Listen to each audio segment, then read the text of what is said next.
Breaking: what the Supreme Court is about to do with Trump's travel ban will have heads spinning. President Trump's repeated attempts to make America safe again are headed to the Supreme Court of the United States, and we can expect a decision quickly. A couple of lower federal courts have blocked Mr. Trump's attempt to keep us safe from terrorists, even using the rationale in part that he said something about limiting Muslim entry back during the election. Unfair. President Trump is pleading with the SCOTUS to help keep America safe, and he's asking it to do so on an emergency basis. If the High Court decides the emergency petition in Trump's favor, he would be allowed to implement his travel ban even while litigation on the ban continues. Wouldn't that be fantastic, patriots? I mean, that's why America voted him in as President of the United States, right? It's a very dangerous world out there, and a very large part of terrorists. And who are the liberals trying to kid? The terrorists come from highly Muslim countries. The terrorists' religious beliefs are what they say is the reason they kill and maim innocent lives. Yes, not all Muslims are terrorists. We get that, but the converse is true. Most terrorists are Muslims, and we have to do something to make sure the terrorists cannot gain entry to American soil. Hell, even Bill Maher has said similar. If you don't believe me, watch this. I'm so glad we have a president who does not give up. Yeah, that's right. That was just silly. But back to you in terms of how have you evolved? What's been the evolution in your own politics? I mean, for example, you were very strong in terms of the threat of radical fundamentalist jihadism. Still am. I know. Yes, I think liberals should stop booing me for pointing out that Islam is not like other religions, that is a unique threat, and that but it's not Islam you're against. It's all religions are stupid. They are. Yeah. I mean, I doubt if you're really religious. It'd be very hard for me to believe that you actually believe in these intellectually embarrassing anachronisms from the Bronze Age. Do you really believe in the Bible, which all my bad. The Bible, which supports slavery, which is pro-polygamy, which believes a guy lived inside of a whale? No. As you know from this program, I'm a devotee of science too. Right. Okay. So I heard. I want covering all bets. I saw Howard Dean on TV the other day, and he said something along the order of, he said the people in ISIS are. I said, I'm about as Islamic as they are.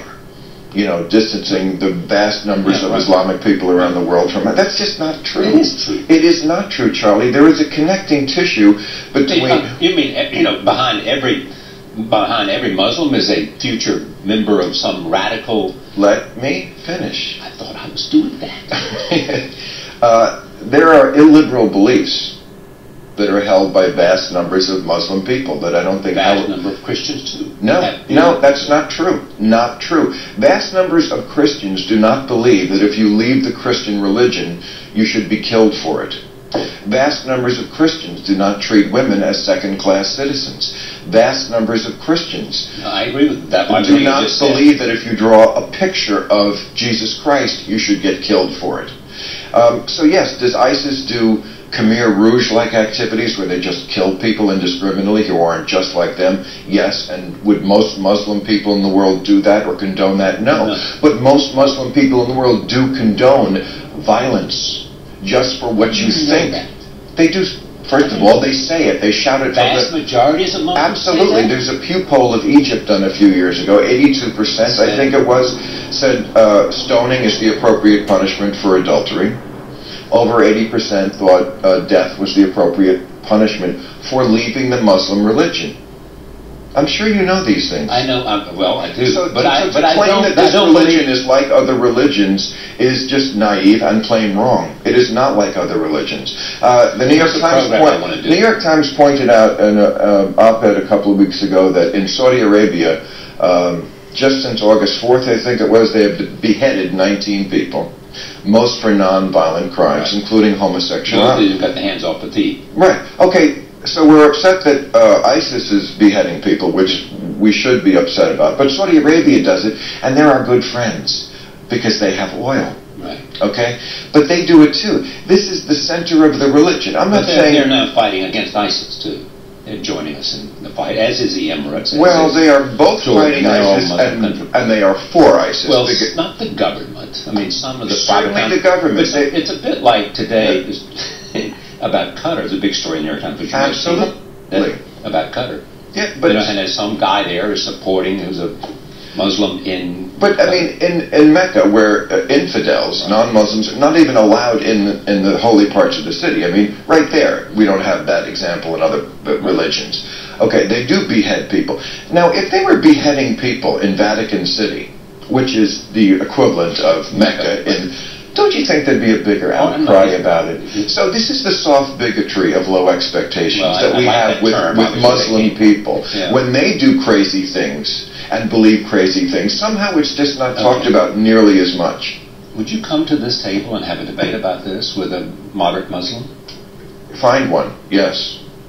Find one. I promise you, I'll find one. Find a Muslim. I do believe that what we see with ISIS is not representative of... As I said, connecting tissue. It's not representative of the Islamic religion. Again, I don't think the Quran teaches them to do this kind of thing. Well, you're wrong about that. The Quran absolutely has on every page stuff that's horrible about how the infidel should be treated. But, for example, again, ISIS says that they should perform genital mutilation on all women 11 to 46. Would most Muslims agree with that? No. Or carry it out? No. But as Ayaan Hirsi Ali points out, she says, can we really say... Well, and she would know better than you would want to.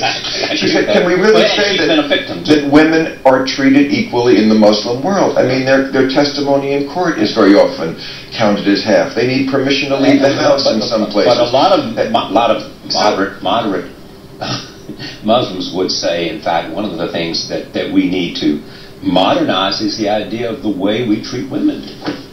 But in this country, if you just use the wrong word about women, they go nuts. And all these other countries, they're doing things like making them wear burqas, and I hear liberals say things like, well, they want to. They want to. They've been brainwashed. You know, they don't want... It's like saying a streetwalker wants to do that. So let me just talk about this, because I find this interesting, too. Absolutely. I'm so glad we have a president who does not give up. He is tenacious as a pit bull and holds on to his promises with the same power. If you support him with his travel ban, please share this everywhere. Absolutely. That's why we voted him into office. Let us know what you think in the comments below. And thank you so much for watching.